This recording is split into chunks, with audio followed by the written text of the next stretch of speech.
afternoon, Jenna.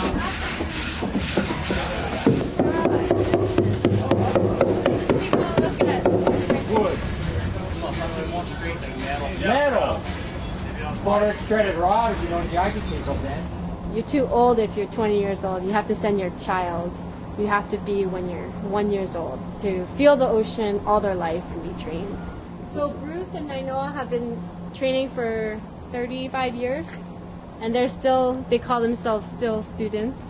No yanking, just steady pull.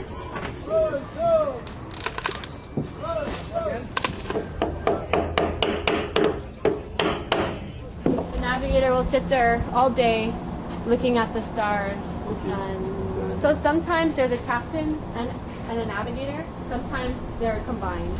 So for one voyage, he would have to run the whole crew and navigate. A crew has to be very good at steering to make sure you're very precise.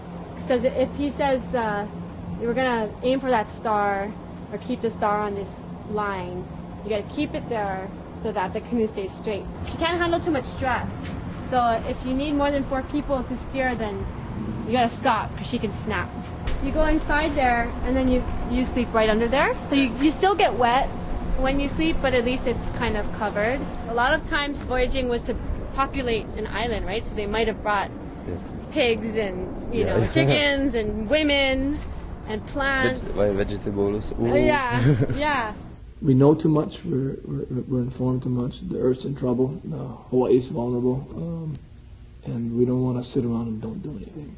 Again, we're going to be this little needle that goes around the world, but we want to link up with people who are taking care of the world and taking care of primarily the oceans. So, and our original plan was to stay in the Maldives for 3 months and then go through here and up, but we're just so scared about piracy right now. Again, if Hokule'a goes around the world trying to save the oceans, and its voice is only from a canoe, that's going to do very little. But a catalyst to create a larger global voice. You would go to these places and then highlight stories of hope. So we're not going to save the oceans. The canoe's not going to save the oceans, but we want to work with those people who are really committing their lives to doing that.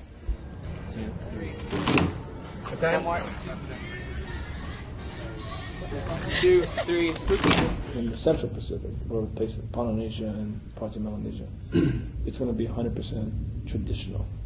So if you get lost, too bad, because over here it's safe. So getting lost is part of the learning.